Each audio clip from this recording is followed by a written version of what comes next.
y si no está en nuestro modelo cuantitativo, pues no, directamente no trabajamos la idea. Al final tratamos de seguir el modelo y una vez que aparece ya en el modelo, entonces ya damos el siguiente paso de analizarlo en detalle, de llevar el análisis fundamental. Cuando una empresa te está reportando, por ejemplo, márgenes operativos, márgenes de EBITDA altos y un flujo de efectivo negativo, ahí hay una incongruencia. Hay una parte que es el factor momentum, que es básicamente si pensamos que en la evolución de los precios hay algo de información o hay algo que puede sacarse.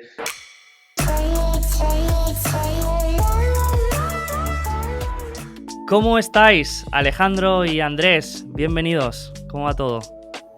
Todo bien, muy bien. Muchas gracias, Sergio. Estamos muy contentos de poder participar. Gracias por la invitación para platicar un poco de nuestra firma, Aztlán Equity Management, nuestra filosofía de inversión y un poco de algunos temas que creo que podrán ser de interés para la audiencia.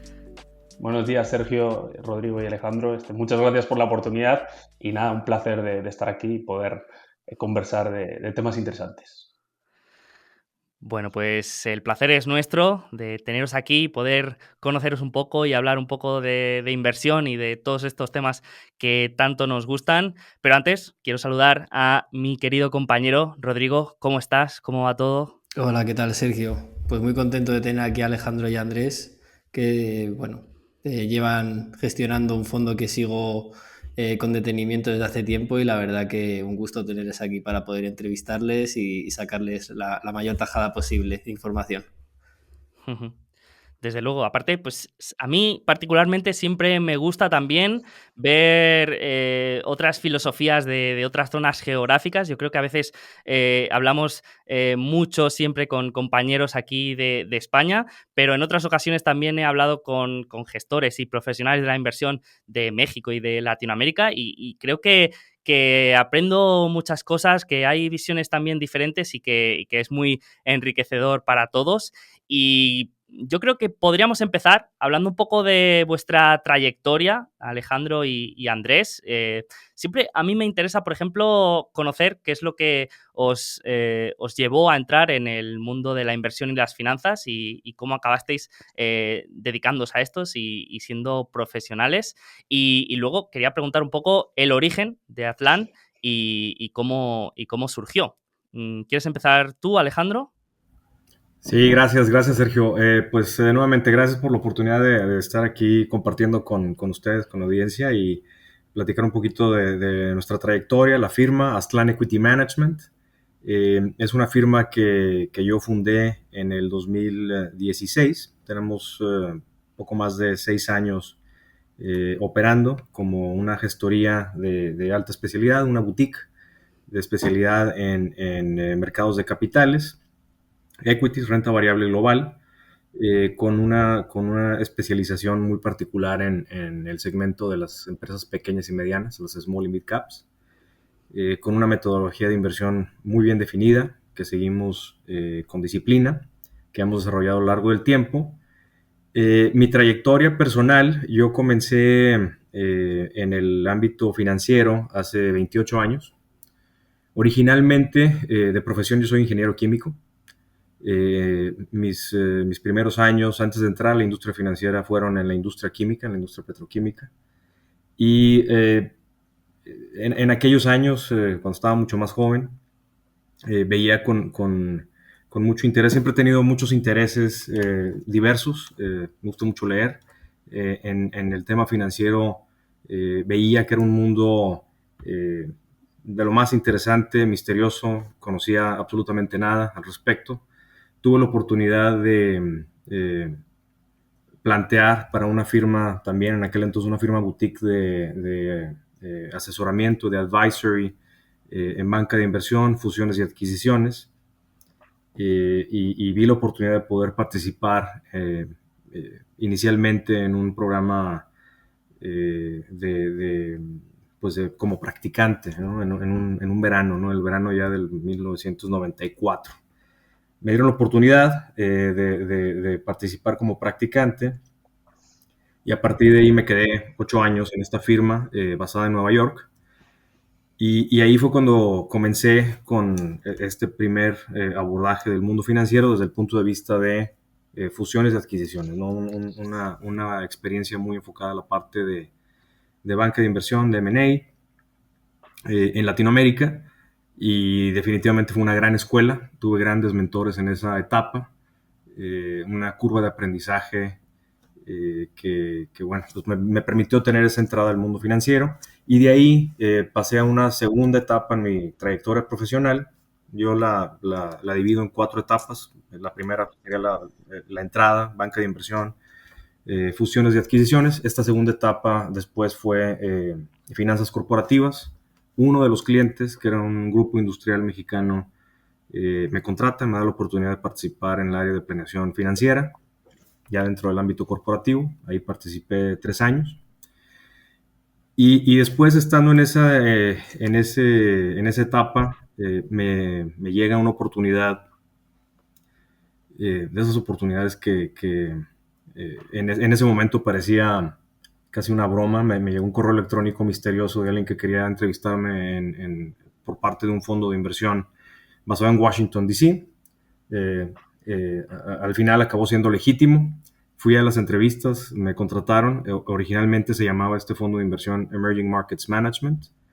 Y ahí, en el 2006, fue cuando entro al mundo de la gestión de fondos y de investment management, con Emerging Markets Management. Comienzo ahí en el 2006 y tuve la oportunidad de estar 10 años, hasta el 2016.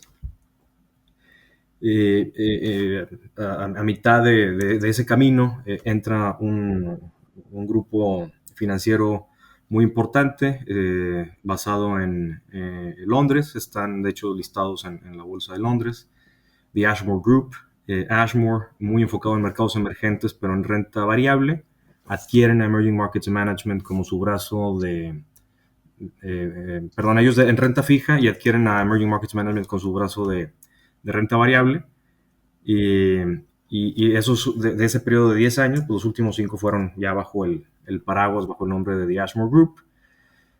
Ese periodo me permite a mí tener esa experiencia de dirigir un grupo de analistas y de inversionistas, muy enfocados en mercados emergentes, pero sí un equipo de primer nivel, un equipo global, oficinas en Europa, en Estados Unidos, en Brasil, en China, en India, y también desarrollar una metodología de inversión, y una serie de aprendizajes muy importantes, de aprendizajes y de lecciones de humildad que siempre nos da el mercado. Tuve la oportunidad de ya estar gestionando carteras institucionales dentro de Emerging Markets Management durante la crisis financiera global, 2008-2009. Gran aprendizaje. Y después, a lo largo de los años, pues hemos tenido la oportunidad de gestionar en otros episodios. Llega el 2016, veo la oportunidad de salir de The Ashmore Group y de liquidar lo que tenía ahí, lo poco que tenía ahí como posición como socio, de acuerdo a los términos que habíamos acordado cuando adquiere The Ashmore Group Emerging Markets Management. Y después de un periodo, un quiet period, poder iniciar mi propia firma de inversiones. Y así es cuando nace Astran Equity Management hacia finales del 2016. Y a partir de ahí sería ya esta cuarta etapa, que es ya la etapa en donde estamos con nuestra firma de gestoría Astran Equity Management. Entonces inicié solo, pero muy rápidamente comencé con esta integración del equipo. Nosotros 4, Andrés, Fabiola, Arun, seríamos los que iniciamos el proyecto. Y luego ya después, un año después, contacto con un viejo amigo, mentor, que es Otón Ruiz, y se integra Otón como socio de la firma. No sé si quieres comentar ahí, Andrés, cómo iniciamos pues tu relación laboral y sociedad y colaboración que pues ya tenemos ya muchos años, ¿no? Sí. Mira, pues yo también soy ingeniero, digo, soy ingeniero mecánico. Pues digo, me di cuenta de que la verdad no me gustaba realmente la ingeniería y entonces pues empecé en consultoría y ahí pues decidí aparcar, digamos, el trabajo y hacer un máster en finanzas por un año. Y bueno, pues sabía que me gustaba la banca de inversión o las finanzas, la gestión de inversiones, pero pues digo, en general el mundo financiero, pero no sabía qué, ¿no? Entonces lo que me pasó a mí pues fue que estábamos en el máster y estaban hablando de Francisco García Paramés, del libro que había sacado en aquel momento, y pues yo no lo conocía, ¿no? Entonces hablaron de él, pues digo, me mostraron el libro, tal cual, muy interesante. Y al día siguiente, pues yo fui al dermatólogo y casualidad, pues en la consulta estaba él, Francisco García Paramés. Y pues digo, le llamaron al nombre, digo, pues para la cita del dermatólogo. Y pues digo, en aquel momento, pues no, fue como una, no sé, algo dije yo, pues voy a investigar sobre esta persona y a raíz de eso me compré el libro, empecé a estudiar y digo, pues ya pues me integré y empecé a estudiar bien en detalle pues digo, lo que es el value investing, gestión de inversiones, etcétera. Y esa fue la manera en la que yo empecé en este mundo. Pues por mi parte, estaba estudiando el máster, pero por mi parte, pues complementando esa parte. Y luego mi carrera, pues yo estuve en banca de inversión, estuve en el grupo Yarmid haciendo corporate finance, luego estuve en Norbolsa, en el sell side, en un broker en el norte de España, y finalmente pues contacté con Alejandro, ¿no? Y la manera, digo, como comentaba Alejandro, fue particular, ¿no? Como nos conocimos, pues él estaba buscando gente en LinkedIn, yo le hablé directamente y pues contactamos. Y yo en aquel momento, pues de toda mi motivación, etcétera, yo estaba trabajando en, en el grupo Yarmir, pues yo en mi tiempo libre escribía tesis de inversión en Rankia, que es en el blog, ¿no? Y hice una tesis de Vidrala, me acuerdo, que era la evaluación de Vidrala, y parte, digamos, del proceso, pues a Alejandro le dije, mira, yo no tengo tanta experiencia, digamos, gestionando inversiones, etcétera, pero bueno, pues yo estoy en este trabajo y en mi tiempo libre, pues hago esto, ¿no? Entonces le envié la tesis. Él me acuerdo que me corrigió, me dijo algunos temas, sugerencias, digamos, o cómo veía él algunos temas. Y ese fue yo creo que el inicio, ¿no? De una relación que digo, pues desde principios de 2018-2019 hasta ahora, pues ya soy parte del equipo y pues la verdad muy contento. Entonces ese fue el inicio.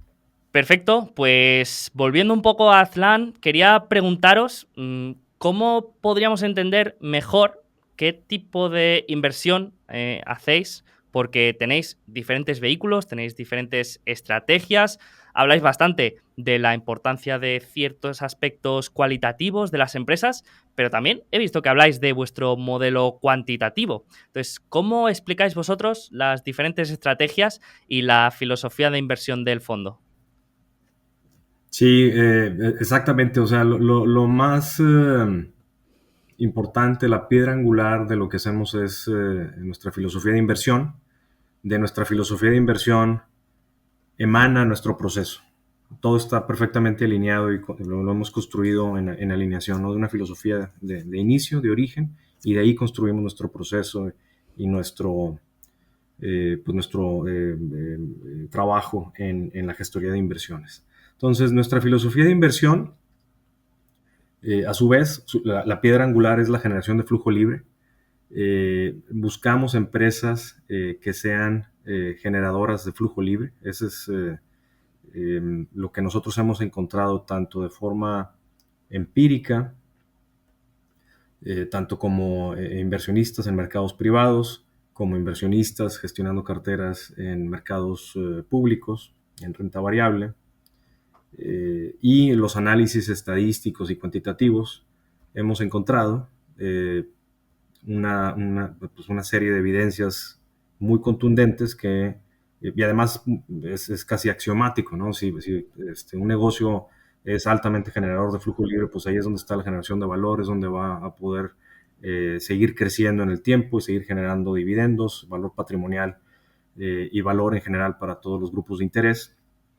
Entonces, generación de flujo libre es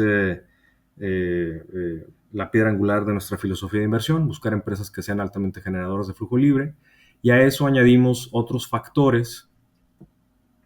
Todos ellos son factores fundamentales, empresas que son o que presentan altos retornos sobre capital, que esto pues es una medida de la eficiencia que los equipos de gestión y los modelos de negocio tienen al momento de asignar capital, estructuras de capital eficientes, sin apalancamiento excesivo, que tengan estabilidad en sus márgenes, en su rentabilidad, que es a su vez una expresión de la calidad de los negocios y de sus ventajas competitivas y de lo sustentable que pueden ser estas ventajas competitivas, que sean gestionados por equipos de administración altamente calificados y de alta reputación y con estándares de gobierno corporativo que nos permitan sentirnos cómodos como inversionistas minoritarios y con una visión de codueños de estas empresas. Somos, cada vez que invertimos, así sean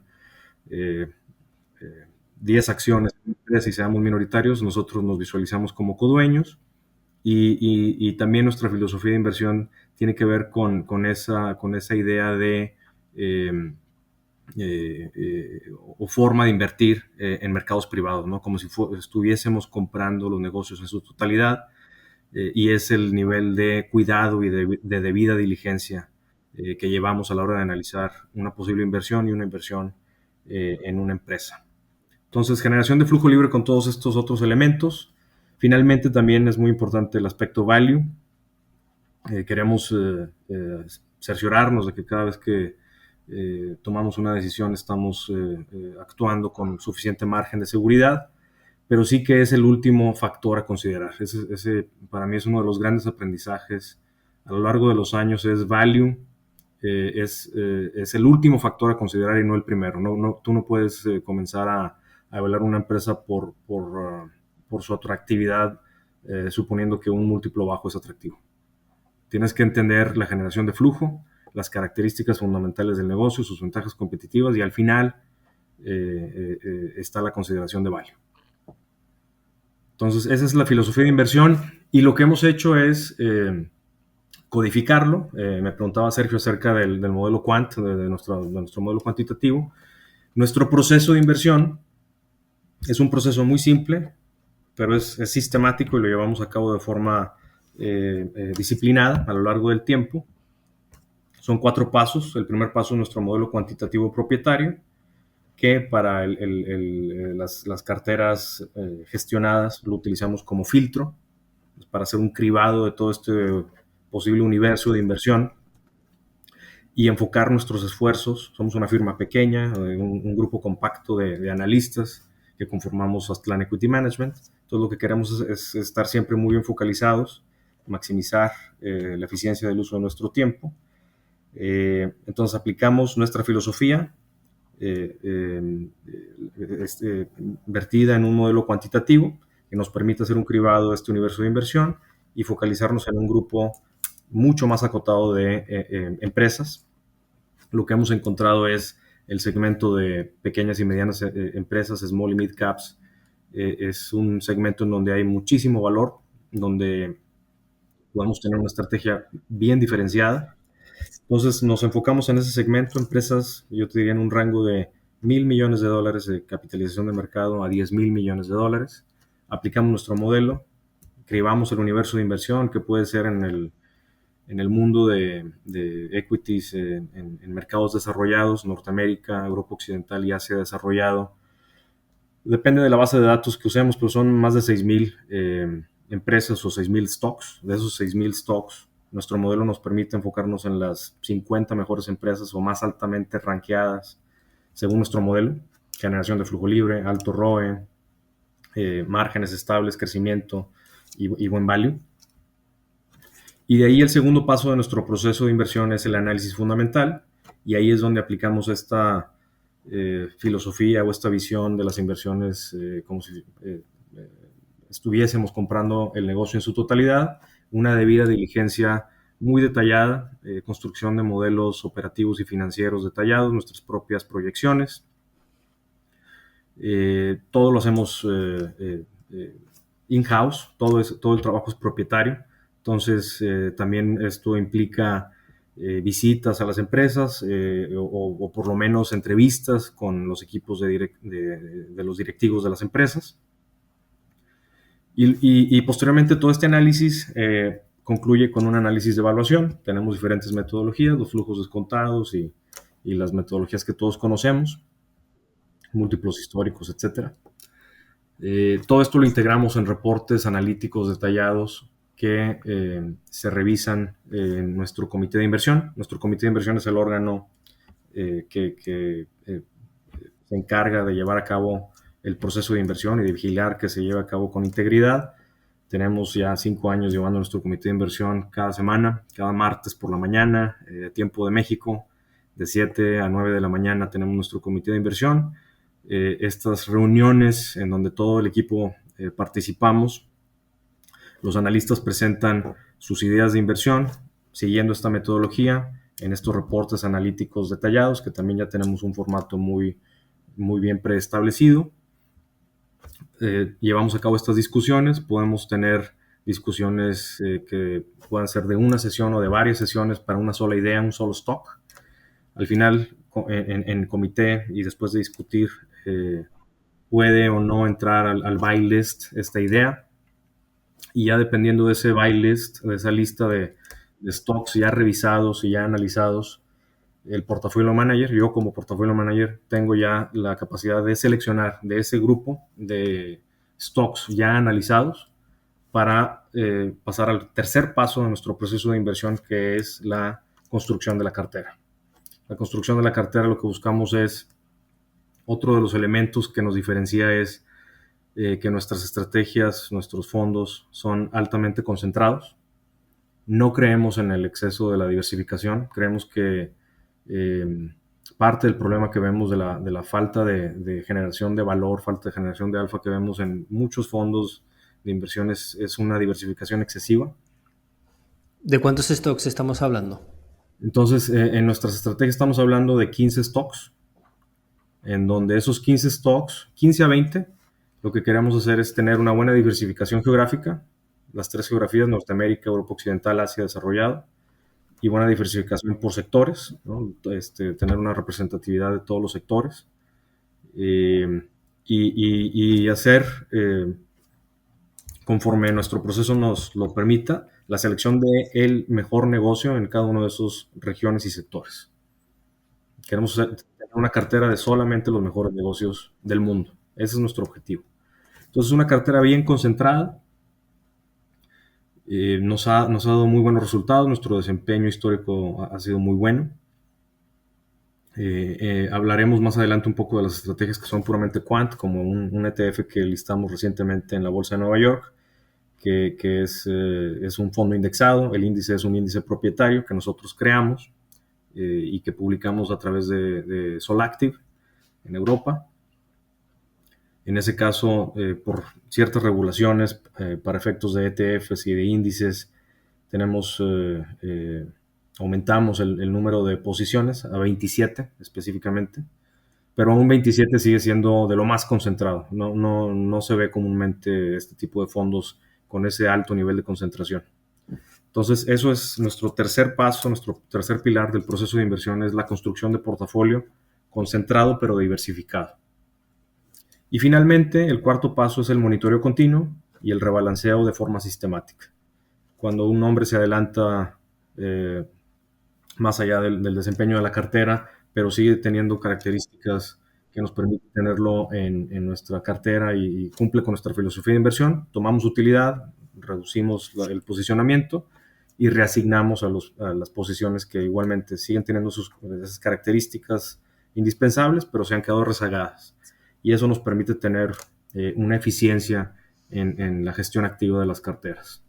O sea, por resumir un poco, en el paso 1 hacéis un filtrado, ¿no?, cuantitativo de calidad del negocio, ¿no? Entonces luego le metéis en el paso 2 como una capa fundamental, que es vuestra personalización un poco de la tesis cuantitativa, ¿no?, que tanto se ajusta a la realidad, ¿no?, que vosotros veis como analistas. Y luego la tercera, la creación del portafolio en base a todas esas ideas que tenéis en una lista que pasan la checklist, tanto fundamental como la cuantitativa, y luego vais cambiando de pesos según vosotros, ¿no? Lo veáis un poco también el mercado, ¿no? O simplemente es por fundamentales. El cambio en las asignaciones ya dentro de la cartera, o sea, los pesos, sí, eso tiene que ver con los movimientos ya individuales de cada una de las posiciones. Si los movimientos van más allá de lo que está el promedio de la cartera, son posiciones que están adelantadas y buscamos tomar utilidad también para no excedernos en el nivel de concentración. Como ya estamos de por sí concentrados en 15 a 20 nombres, no queremos que un solo nombre sea más del 10-12% de la cartera. Entonces, eso también dicta un poco el ejecutar rebalanceos. Pero específicamente el sell side, yo te diría que son esos dos puntos. Uno es en el punto de arranque del análisis de nuestras proyecciones financieras. Es el punto de arranque y de ahí construimos nuestro escenario fundamental. Y ahí Andrés ahora nos puede comentar un poco más de cómo hacemos ese trabajo. El otro punto es en el modelo cuantitativo hay un factor, es un modelo, hablaremos más en detalle del modelo en general, pero son 6 factores fundamentales. Cada uno de esos 6 factores los hemos desarrollado también in-house, es un modelo enteramente propietario. Y uno de los factores considera el cambio en estimaciones de crecimiento en las utilidades o los beneficios de las empresas, el EPS, el cambio en EPS. Sobre todo, es el cambio, ¿no? La tasa de cambio. Serían esos dos puntos en donde consideramos el sell side, donde sí quiero ser muy enfático que no consideramos el sell side. Otro grande, en mi opinión y en mi experiencia, aprendizaje y un área de crítica en lo personal hacia el sell side es el establecimiento de los rangos o de los objetivos de precio, ¿no? O sea, el precio objetivo es de $100 por acción. A mí me parece que esa es la forma completamente incorrecta de analizar y de ver y de considerar una inversión. Yo creo que los precios son una consecuencia de, no un objetivo per se, para de ahí establecer una estrategia de inversión. Dicho sea de paso, jamás, y Andrés no me dejará mentir, jamás establecemos un precio objetivo en nuestro comité de inversión. No es así como lo hacemos. Andrés, no sé si quieres comentar algo. Sí. Y sobre todo, digo, en línea con lo que comentaba del modelo cuantitativo, nuestro portfolio, digo, es muy diferente. O digo, por ejemplo, muchos fondos value, por ejemplo, de España, pues tienen muchas ideas que están en común, etcétera. Nosotros sí que somos muy rigurosos a la hora de seguir el proceso, y si no está en nuestro modelo cuantitativo, pues no, directamente no trabajamos la idea. Al final tratamos de seguir el modelo, y una vez que aparece ya en el modelo, entonces ya damos el siguiente paso de analizarlo en detalle, de llevar el análisis fundamental. Pero la generación de ideas pues versa o digo, emana del modelo cuantitativo. Entonces creo que gracias a eso, pues digo, tenemos una cartera, pues digo, propia y muy diferente, ¿no? Digamos, a la de otros fondos. Y una pregunta, Andrés, ¿le metéis también una capa de factor, por ejemplo, momentum, que algunos modelos cuantitativos también utilizan con el análisis fundamental? ¿O simplemente eso son filtros de calidad en la parte cuantitativa y ya está?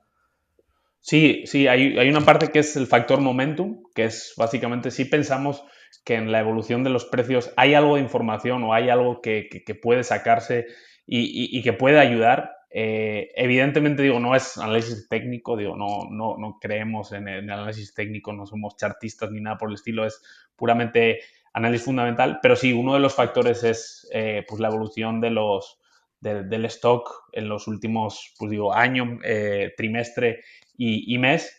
Y a partir de ahí, digo, dentro de los factores, digo, no es el más relevante porque, pues digo, el foco está en la generación de flujo de caja, pero sí lo tomamos en consideración.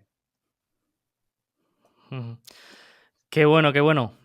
Pues os quería preguntar ahora sobre un tema especialmente crítico este año, que ha sido un poco el contexto macro. Siempre es algo importante, pero yo creo que quizá este último año pues, ha tenido más influencia en los movimientos bursátiles. Y quería preguntaros si es algo que tenéis mucho en cuenta, si veis, si seguís alguna variable o algún indicador que os parezca especialmente relevante, y luego cómo reflejáis vuestro posicionamiento o vuestra visión macroeconómica en vuestro proceso de inversión.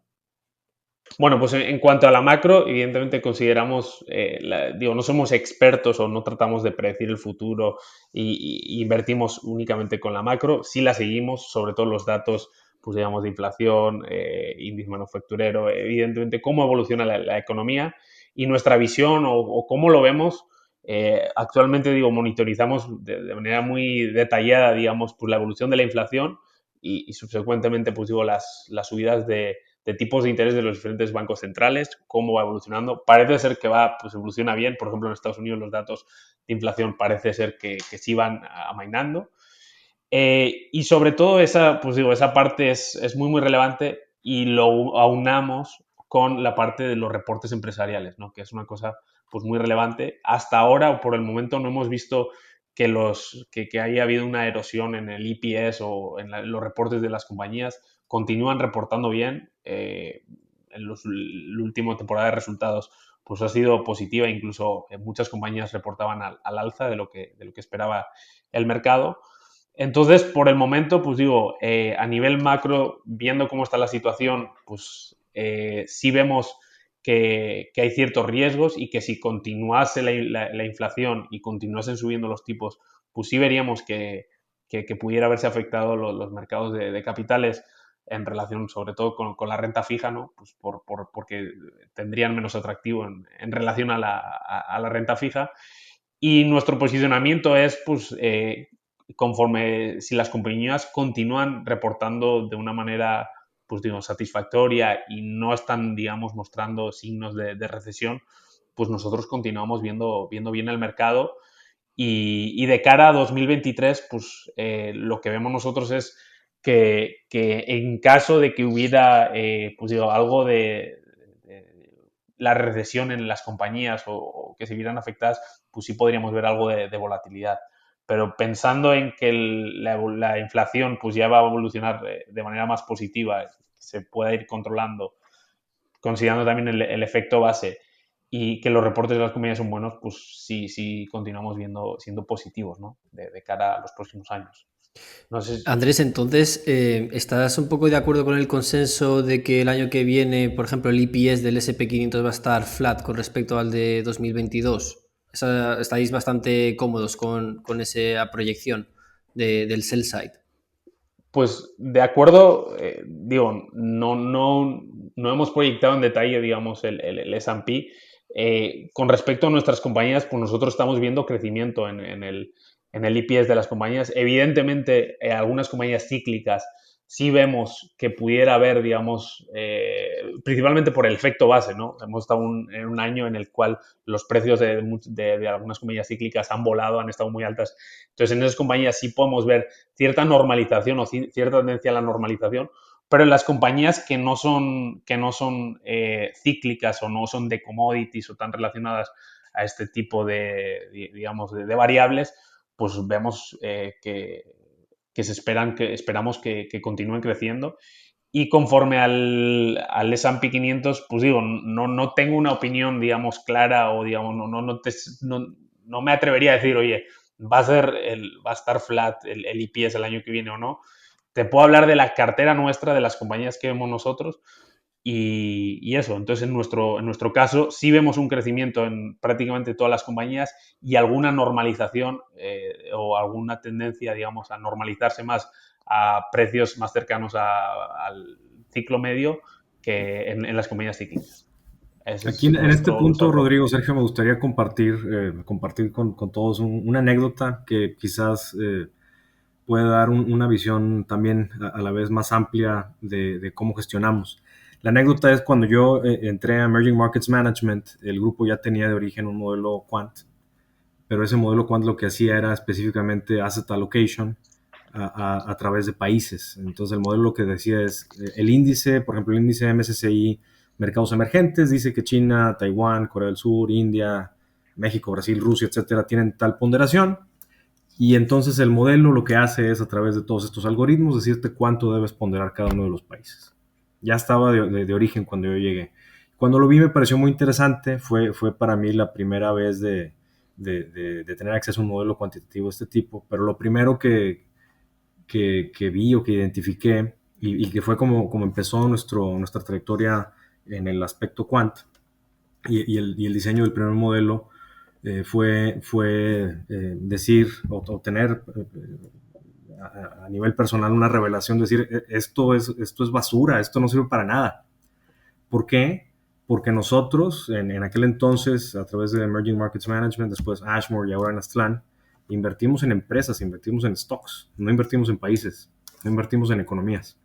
Entonces era un modelo que estaba basado en tipos de cambio, en tasas de interés, en factores por ejemplo, poblacionales, crecimiento del PIB, todo ese tipo de factores lo desechamos al final cuando ya me dieron a mí la oportunidad de llevar la gestoría de toda la parte de renta variable. Lo desechamos y creamos un modelo desde cero, que es muy parecido a lo que tenemos hoy, que ya describimos, que son fundamentales. Eso es lo que seguimos, eso es lo que vemos. En cuanto al escenario macro, pues este año 2022 es una lección más de lo que nos enseña el mercado, que es el mercado se anticipa y muchas veces esa anticipación puede o no estar en línea con lo que anticipó de origen. Entonces, ¿qué hemos visto? Este 2022 es una caída en los precios, anticipando una recesión por la alta inflación que va a provocar subida de tasas para controlar esa inflación. ¿Qué es lo que vemos en las utilidades o en los beneficios de los negocios? Hasta el momento, absolutamente ningún impacto, en términos muy generales, ¿no? Y sobre todo en nuestras carteras y nuestros negocios. Entonces, a nivel ventas, márgenes, beneficios, no hemos visto ese impacto y todavía estamos por monitorear si esto se materializa o no en el 2023. A la fecha no lo vemos y las proyecciones que tenemos son estables. Y, por ejemplo, uno de los casos que podemos hablar en detalle, que es Adcore International, a lo mejor lo comentaremos más adelante, tiene que ver con esa expansión de márgenes que la empresa ha tenido en este periodo inflacionario y que ahora, de cara a 2023-2024, si tomáramos esta visión pues, más pesimista de que viene una recesión y una caída en los precios, etcétera, a nivel fundamental, eso se traduce a que el negocio tiene que bajar sus precios base. Y lo que yo he comentado con el equipo, lo que hemos comentado es, tomando ese caso como ejemplo, en mis 28 años de trayectoria profesional en el ámbito financiero, no me ha tocado ver una sola vez un caso en el que una empresa en un año subsecuente baje sus precios de lista con respecto al año anterior. Porque los precios son demasiado altos. O sea, cada año, cada vez que aumentan los precios es una nueva base. Entonces, ese efecto creo que continuará siendo muy potente de cara hacia 2023. ¿Qué quiere decir esto? Que seguimos viendo fundamentales muy sólidos y realmente, en mi opinión, vamos a seguir en esta dinámica en la que el mercado se va a sorprender a la alza cada trimestre con los reportes de las empresas y conforme pasen ese efecto de sorpresa positiva, luego los mercados van a seguir a la baja por esta anticipación hacia una recesión potencial y vamos a seguir en esta dinámica, ¿no? de subida y bajada por estos dos elementos o contrapesos. Por un buen tiempo, yo creo que por todos los siguientes 12 meses, cuando menos. Qué bueno, qué bueno. Pues otra de las cosas que siempre nos gustan es escuchar algunos casos de inversión de los invitados y, por ejemplo, os quería proponer hablar de una empresa que habéis comentado de vuestra cartera, que es Adcore, y os quería proponer hablar un poco de ella y sobre todo comentar qué es lo que os parece atractivo de esta empresa y por qué la habéis seleccionado para vuestras carteras. Andrés, adelante. Sí, Andrés ha hecho ahí mucho trabajo de análisis con respecto a Adcore. Sí, pues Adcore es una compañía básicamente de cables y arneses y equipamiento de seguridad. Es una compañía estadounidense. Principalmente, digo, prácticamente la mayoría de sus ventas provienen de Estados Unidos. Y básicamente, pues digo, la compañía o la tesis es que la compañía está expuesta a toda la parte de electrificación y a la parte, digamos, de todos los centros de datos. Como sabéis, digamos, es una tendencia secular, digamos, pues con todo el aumento, digamos, de los centros de datos, pues digamos, la compañía, digamos, ha ido creciendo sustancialmente en los últimos años. La compañía, digo, está a múltiplos, la verdad, realmente atractivos. La compañía genera más o menos como un billón de dólares de EBITDA y la compañía cotiza a 5 billions. Y luego la generación de flujo libre es como de 800 millones al año, lo cual, pues digo, son valoraciones muy atractivas y pensamos que la compañía pues, va a continuar, digamos, evolucionando positivamente. Tiene caja neta la compañía, está recomprando acciones y ha estado activa en M&A y ha comprado un par de compañías chiquitas de temas de tubos de PVC, etcétera. Pero vamos, la vemos muy bien. Sí es cierto que los precios, como decía Alejandro, sí se han incrementado en 2022 por un tema de escasez en la oferta. Entonces la compañía pues tenía mucho pricing power y ha podido elevar mucho sus precios. Y pensamos que va a continuar pues de aquí en adelante con esos precios altos, ¿no? Entonces, márgenes muy atractivos, alta generación de flujo de caja, pues digo, es de las compañías que más nos gustan. Es una de las compañías que llevamos mucho tiempo con ella. Cuando iniciamos al principio estaba como a veintitantos dólares por acción, ahora está a 125, creo que era hace un par de días, y pensamos que sigue teniendo recorrido. Entonces es del tipo de compañías que nos gustan. Digo, no es un negocio, digo, realmente atractivo o de estas industrias muy sexy, son cables, arneses, temas de seguridad en la electrificación, pero vamos, es el tipo de compañías que nos gustan a nosotros, ¿no? Pues Sí, ahí el factor que creo que lo dice todo en cuanto a esta empresa y sus fundamentales, el rendimiento a flujo libre, ¿no? Es un rendimiento a flujo libre en torno al 20%, 18%. Eh, ¿Qué quiere decir eso? Que a precios actuales la compañía pudiera, con su propia generación de caja, comprar todo el stock en los siguientes 5 años y la perpetuidad del año 6 hacia adelante es gratis. Ese tipo de oportunidades de inversión son las que creemos que es en donde nos tenemos que enfocar en nuestras carteras. Siempre y cuando los precios se mantengan, ¿no? Que es la tesis principal.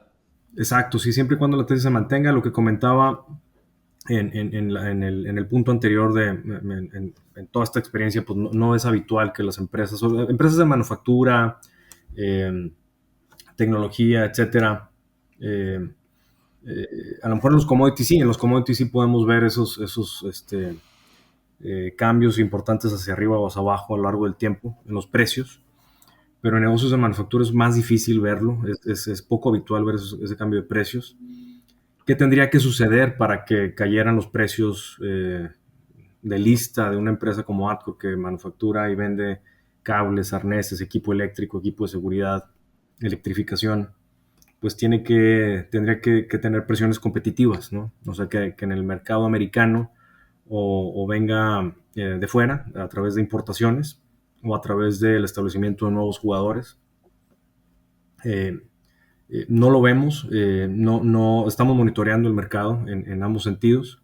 Vemos al negocio muy bien posicionado, con buenas barreras de entrada, con una cartera de clientes y con una calidad en el servicio, eh, pues derivado de décadas, ¿no? Operando en este segmento de mercado, y eso es lo que nos hace pensar que los precios estarán estables.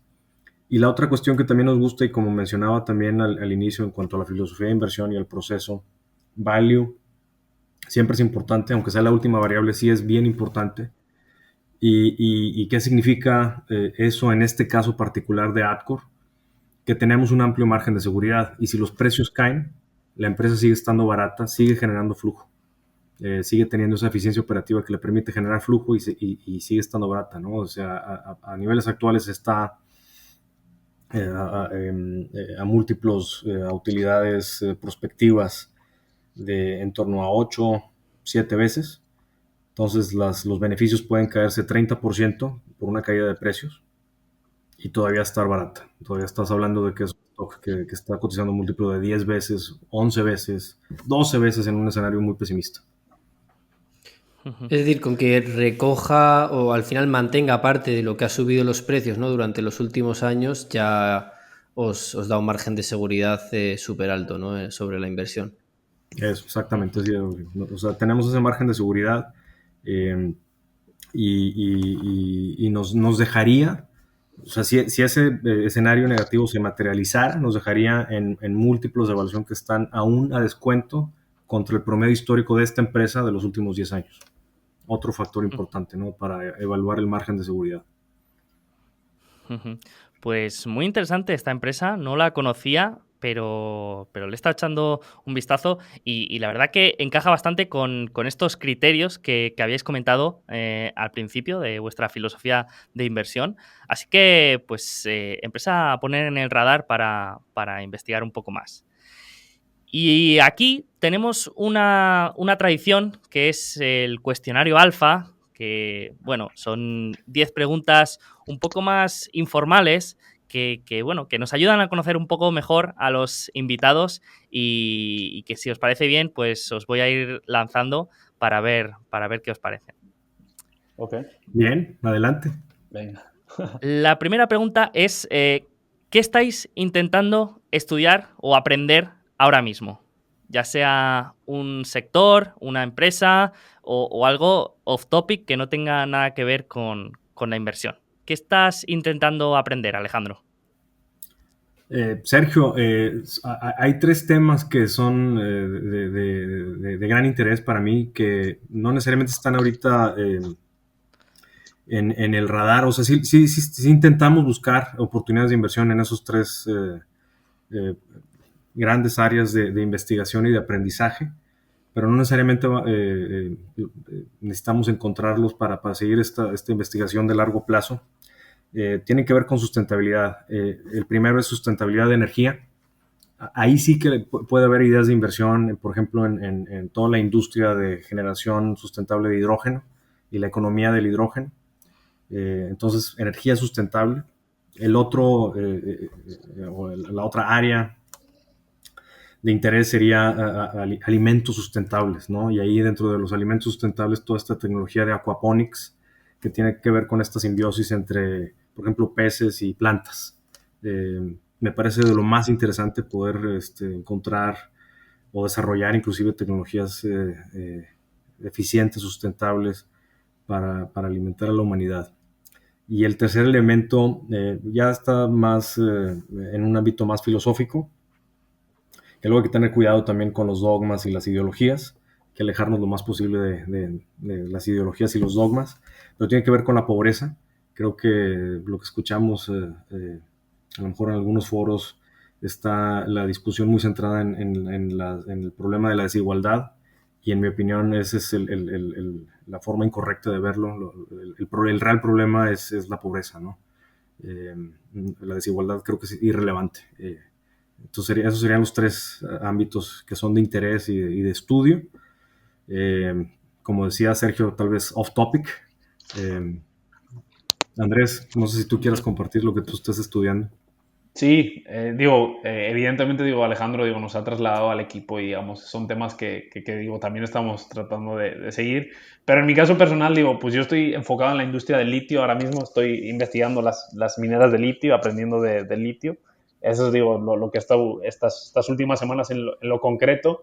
Y luego también la parte de programación, al final con el director cuantitativo de la firma y todo esto, pues pues trayendo un background un poco más de ingeniería y todo esto, pues estoy también tratando de aprender de programación, pues ya que tenemos pues la parte cuantitativa, pues sobre todo estoy tratando de aprender eso que está un poco más fuera de la inversión, ¿no? ¿Qué lenguaje estás aprendiendo? En Python estoy aprendiendo, principalmente. Interesante. Y chicos, ¿una bandera roja que hayáis visto alguna vez de total desinversión inmediata en vuestras compañías? Sí, bueno, también anécdota que creo que sirve también como un muy buen ejemplo. Esto fue en los años de Ashmore, en mercados emergentes, una empresa, de hecho, era una empresa mexicana. Eh, podemos comentar acerca del caso en particular, pero la bandera roja de desinversión inmediata es cuando encontramos una incongruencia en los fundamentales. Caso particular, cuando una empresa te está reportando, por ejemplo, márgenes operativos, márgenes de EBITDA altos y un flujo de efectivo negativo. Ahí hay una incongruencia y esa incongruencia nos habla de que hay manipulación contable y esa manipulación contable sobre todo ligada a la generación de flujo negativo es una bandera roja clarísima de desinversión inmediata. Este caso particular que estoy hablando, esta anécdota, es una empresa que empezó era una excelente historia. Empezó como manufactura de muebles y venta casa por casa de muebles y electrodomésticos para el segmento medio-bajo en México. Fue integrando la parte de retail y dejando un poco de lado la parte de integración hacia la manufactura. Y posteriormente se integró al crédito, al retail, y ese crédito al retail los llevó a tener un banco. Entonces todo lo tenías, si comprabas este stock, tenías todo un retailer con un banco integrado. Seguía las regulaciones, etcétera. Cotizaba a descuento, entonces se veía desde un punto de vista de value muy atractivo, pues porque tenía buenos márgenes, tenía múltiplos de evaluación atractivos. Pero al hacer este análisis de detalle y de tratar de desenredar esta madeja contable, nos dimos cuenta que era un hoyo negro, ¿no? Un pozo sin fin, en donde el banco realmente lo que estaba haciendo era captar ahorro para fondear la cartera de préstamo del brazo de retail, y esto no tenía otro fin más que un quebranto, ¿no? En ese momento hicimos una desinversión inmediata, afortunadamente, y nos anticipamos un par de años al quebranto. O sea, eventualmente sí quebró esa empresa. Muy interesante. Me recuerda mucho a una inversión que yo estuve analizando en Italia y hacía contablemente una cosa parecida. Ellos eran dueños de un negocio de revistas y por otro lado de una empresa de tiendas retail, ¿no? De un poco de todo a 100, que se dice en España. Uh-huh. Por el lado de la publicidad, lo que hacía es vendía la publicidad a otras empresas y a cambio, en vez de pagarles con cash, con dinero, con free cash flow, les pagaban con inventario. Y ese inventario lo vendían en las empresas de todo a 100. ¿Qué pasa? Que contablemente ellos se contabilizaban una venta y un beneficio, pero luego te vas al free cash flow y no llega. Y de hecho, esta empresa todavía no ha quebrado ni nada. Para mí me parece una red flag tremenda. Pero bueno, veremos en 3 años dónde está. Pero Veremos en 3 años, sí, lo que está haciendo sí. Es que cada vez tiene más inventario que no puede vender, pero que contablemente te la estás contabilizando como un beneficio de venta, que todavía no ha llegado. Entonces, bueno, a ver qué pasa en el futuro, pero la verdad que me suena muy parecido a lo que acabas tú de comentar. Bandera roja sin duda, Rodrigo, completamente de acuerdo. Esa es desinversión inmediata. Incongruencia entre márgenes operativos y el flujo real. Una empresa que os gustaría dirigir si os dieran la oportunidad. Empiezo por ti, Andrés. Si alguien te diera a elegir, ¿en qué empresa te pondrías como CEO? Pues a mí, me gustan los retos y yo elegiría alguna compañía cíclica, alguna minera, porque creo, que digamos, me llama mucho la atención, digamos, el reto de poder lidiar con unos precios, digamos, establecidos ya, digamos, a mercado. Y por ejemplo, Teck Resources, que es una compañía de cobre y de carbón metalúrgico, creo que además el reto adicional, digamos, de gestionar toda la parte del carbón metalúrgico con las dinámicas de toda la parte, digamos, presión, digamos, por la parte, digamos, sustentable y todo esto, creo que sería una compañía interesante para gestionar, pues para poder lidiar con eso y sobre todo, pues la parte de capital allocation en las partes bajas de ciclo, etcétera, creo que sería interesante, digo, en generar una cíclica y por poner un caso, pues Tech Resources, por ejemplo, que es una de las compañías que tenemos. ¿Tú, Alejandro, tienes alguna en mente? Sí, claro, Sergio. Voy a hablar de dos casos muy puntuales. Uno, quizás voy a ser muy obvio, pero ya estoy dirigiendo la empresa que deseo dirigir, que es Aztlán Equity Management. Es algo que me llena de alegría, que me llena de optimismo y de cara al futuro. Es un negocio que tiene muchos retos, mucha oportunidad para crecer, que involucra un alto grado de creatividad. Tenemos todos estos productos por desarrollar, más los productos que hemos desarrollado, en un negocio altamente competitivo, difícil, hay mucha competencia, y que me permite trabajar con amigos, colaboradores, colegas, como Andrés. Es lo mejor. Entonces, ya lo estoy haciendo, por un lado. Por otro lado, para no dar una respuesta quizás tan obvia, hay un negocio que tenemos en la cartera, que gestionamos en mercados emergentes. Misma metodología, pero aplicada a mercados emergentes, Small y Mid Caps. Tiene un poco que ver con esta área o este área de interés que tiene que ver con energías sustentables o sustentabilidad en general, en este caso el transporte, que se llama Yadea Group. Es una empresa china listada en Hong Kong, vehículos eléctricos. Entonces aquí tú puedes hacer un paralelo con Tesla, por ejemplo, y ver el caso o la tesis de inversión o la tesis value de Tesla, que pues, no pasaría necesariamente ese filtro de value.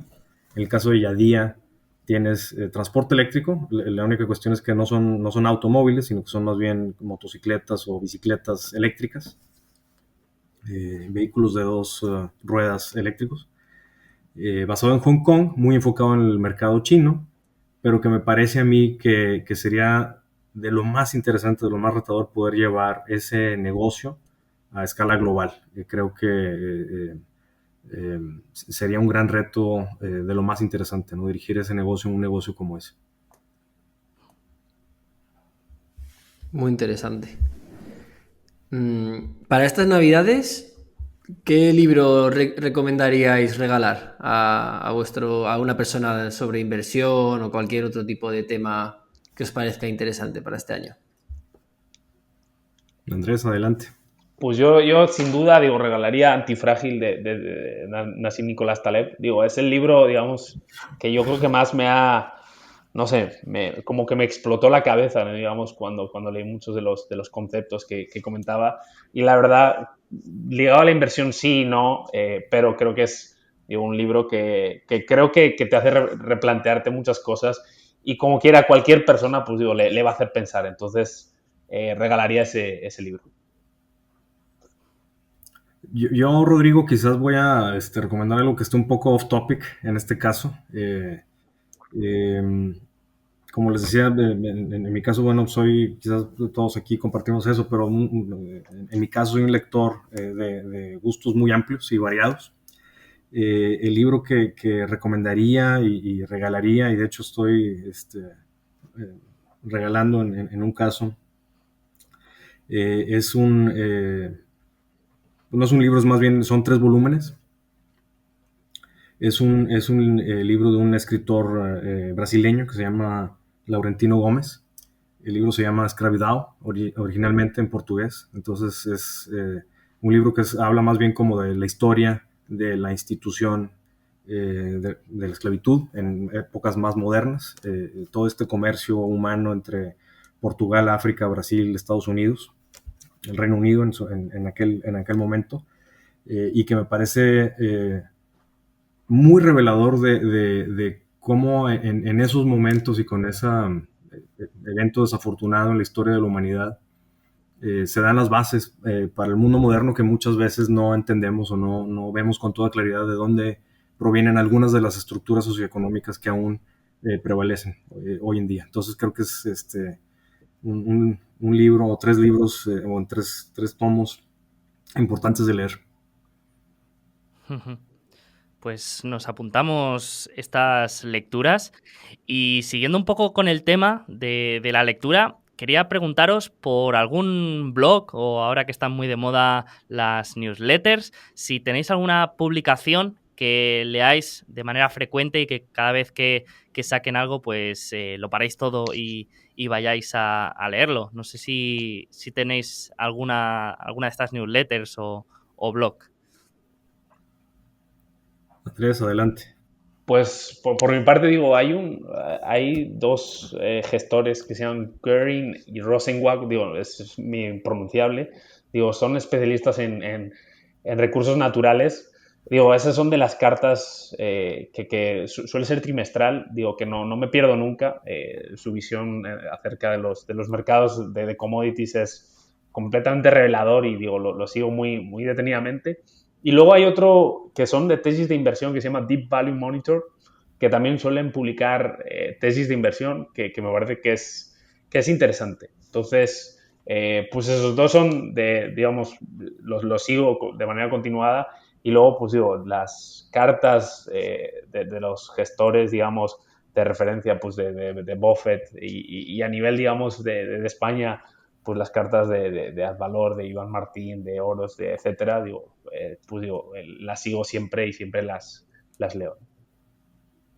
Sí, en mi caso yo pues agregaría los memos que regularmente publica o que distribuye entre sus clientes Howard Marks de Oaktree, las cartas anuales de Berkshire, de Warren Buffett. eh,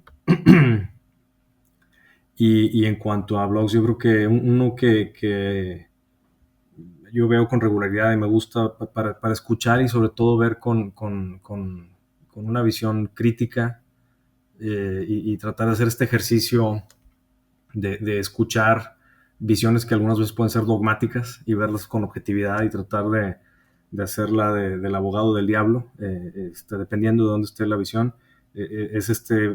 Pues es blog o es un canal realmente que se llama Real Vision y realmente hay inversionistas ahí pues evidentemente, ¿no? De primer nivel, de gran éxito en diferentes segmentos de mercado, algunos más tipo hedge funds, pero que siempre es bien interesante escuchar sus experiencias, sus tesis de inversión y sobre todo eso, un ejercicio de abogado del diablo.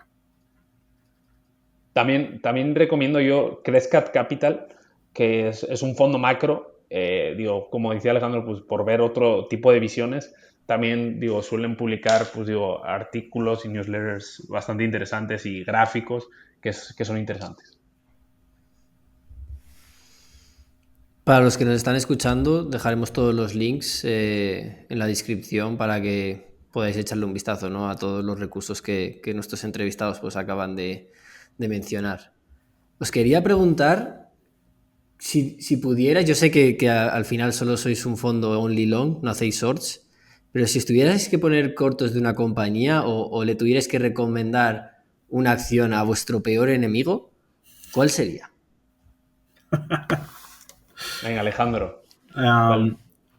¿Qué te ha venido en mente, Alejandro? Mira, son dos cuestiones. La primera es respetar con todo agnosticismo el concepto del karma y no desearle el mal a nadie. Nosotros nos enfocamos en generar valor y buscar las mejores empresas del mundo, ¿no? Entonces, estamos ya demasiado sesgados mentalmente por nuestro proceso, filosofía y nuestra visión de las cosas, ¿no? Buscamos los mejores negocios del mundo. Pero, si estamos hablando de ideas para irte corto, de short ideas, yo creo que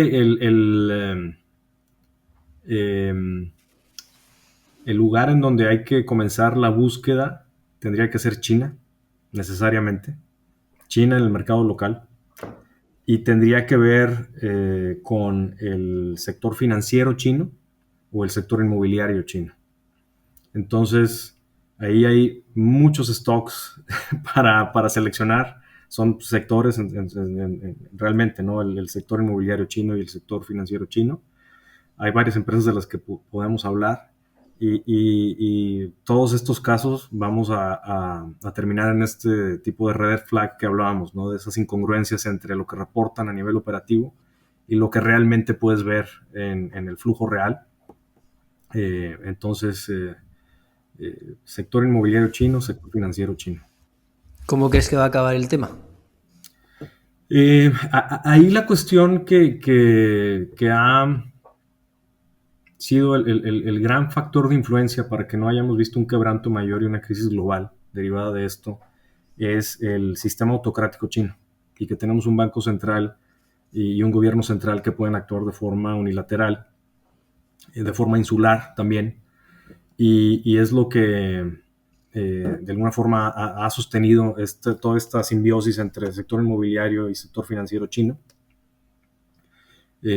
También de alguna forma las condiciones macroeconómicas lo han permitido por todo este dinámica de comercio internacional, China, Occidente, China, Estados Unidos. Creo que estamos muy al inicio de un cambio estructural, de un cisma en esa estructura macro geopolítica. Y en la medida en la que veamos, por ejemplo, esta tendencia de nearshoring y de voltear o de cambiar toda esa capacidad instalada en China o en Asia hacia las Américas, Europa, etcétera, va a cambiar esa condición macro que permite a este gobierno autocrático insular poder tener esa palanca monetaria. Entonces creo que por ahí va a venir ese desenlace, pero también creo que es por sus mismas características, es un proceso lento que va a tomar muchos años. No creo que lo vayamos a ver de forma inmediata. ¿Que acabará en un cambio de sistema o no llegará tan lejos? Yo creo que va a acabar en un episodio similar al episodio Lehman que vimos en 2008, que al final, por más desintegración que se efectúe en este cambio que creo yo que está ocurriendo, de globalización hacia a una antiglobalización, de todas maneras vamos a tener esta interconexión y esta necesidad de actuar por parte del resto de los bancos centrales del mundo.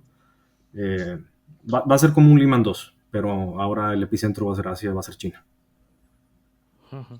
Sí, sí. De hecho, hay muchos inversores que han hablado precisamente de México como posible beneficiado de esta situación que has comentado de reducir la globalización, ¿no? Y de que muchas de las cosas que hacía, de la relación que tenía Estados Unidos con China, pues quizá México absorba parte de esa relación. Todavía recuerdo ese podcast, ¿no? Que grabaste con Sebastián Miralles, sí, que sí, es sí, un ahí. inversor Sí, sí. mexicano. Sí. Justo hablando. También hablamos de ello y yo también es algo que he estudiado. De hecho, soy inversor en alguna empresa mexicana con un poco esta tesis de inversión de fondo. Si queréis, pues después la comentamos. Pero ahora os quería preguntar si tuvierais la oportunidad de compartir una cena o una copa con algún compañero, con algún inversor de referencia o con algún empresario quizá por el que tengáis admiración, ¿a quién elegiríais para compartir una cena o una copa? ¿Tú, Andrés, tienes alguno en mente? Pues yo digo, no es del sesgo value, etcétera, pero pues a mí me parece muy interesante la figura de Stanley Druckenmiller.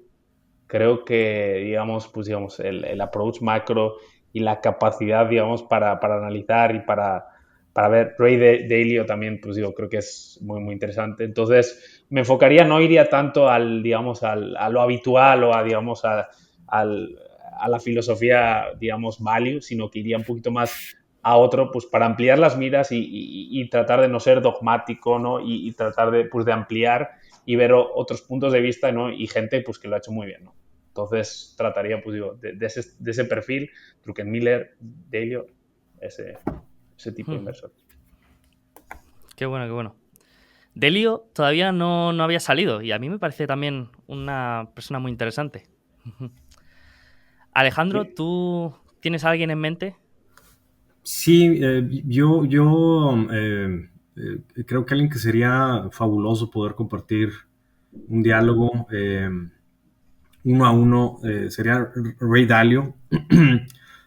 Afortunadamente es un personaje que gusta mucho estar en medios, entonces hay mucha información ahí para escuchar. Tiene sus libros que habla ahí de algunas metodologías o filosofías más de vida que pueden ser aplicadas a las inversiones, pero particularmente me interesaría mucho platicar con él, conversar sobre todo de los orígenes, ¿no? De los orígenes de Bridgewater. Su primer inversionista, de hecho, tiene algún paralelo, alguna conexión con Emerging Markets Management y algunos de los socios fundadores de aquella firma donde yo trabajé. Evidentemente lo veo con admiración por lo que logró hacer con su hedge fund.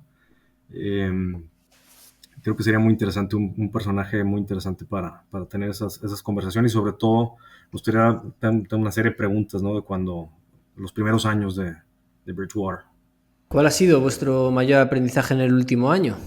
O en los últimos 2 años que haya sido relevante, ¿no? En vuestro aprendizaje constante.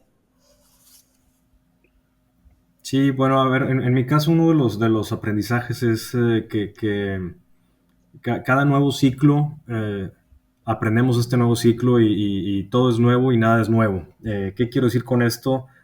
Que una vez más el mercado anticipa, en este caso una recesión, y que hay que tener mucha cautela con la acción del mercado, con lo que vemos con los precios.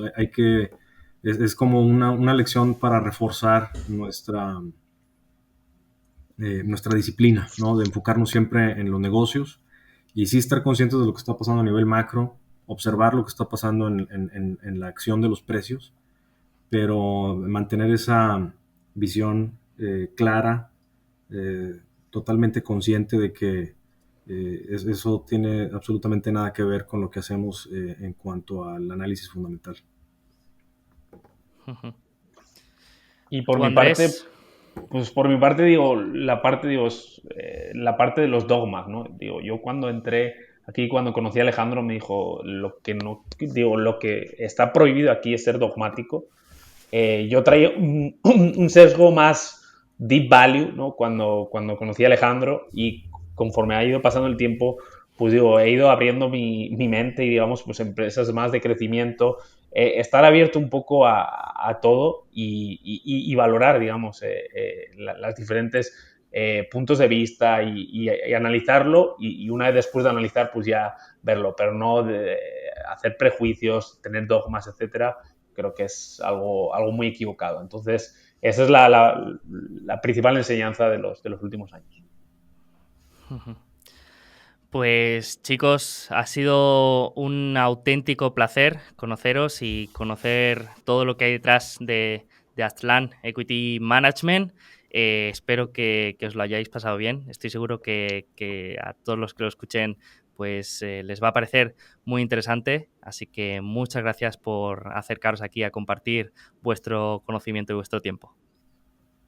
Muchas gracias. Muchas gracias, Sergio. Muchas gracias, Rodrigo. Ha sido un placer, de verdad. Gracias por la oportunidad de compartir estas ideas aquí con la audiencia. Muchas gracias. Dejaremos todos los enlaces para los que quieran saber más y que quieran pues, conocer más en detalle vuestra filosofía de inversión, los enlaces de vuestra web. Y lo dicho, os deseamos lo mejor para este 2023 y que sigáis cosechando estos buenos resultados que traéis. Hasta pronto. Hasta pronto. Gracias, Hasta luego, Sergio. chicos. Igualmente, gracias. Chao.